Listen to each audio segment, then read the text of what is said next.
তো বন্ধুরা, তোমাদের জন্য নতুন একটা ভিডিও নিয়ে আসলাম।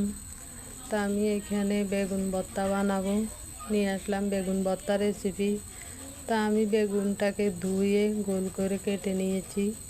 এখন বেগুনের মধ্যে হলুদের গুঁড়া, মরিচের গুঁড়া, লবণ দিয়ে মেখে নিচ্ছি। সাথে এক পিস মাছও দিব। তো চুলার মধ্যে কড়াই বসাই দিলাম। কড়াই গরম হয়েছে। কড়াই গরম হওয়ার পর এখানে আমি একে একে বেগুনগুলা দিয়ে দিব। মাছ পিস দিয়ে দিব। দিয়ে এগুলাকে উল্টিয়ে পাল্টিয়ে ভেজে নিব।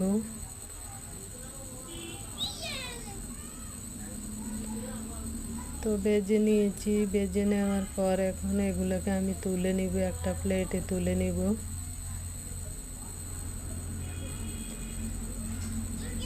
তো প্লেটে তুলে নিয়ে এর আগে আমি এখানে পেঁয়াজ কুচি করে কেটে নিয়েছি।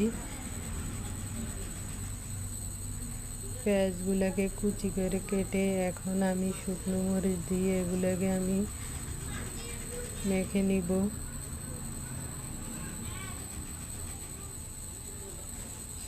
সাথে বেগুনগুলো দিয়ে দেব।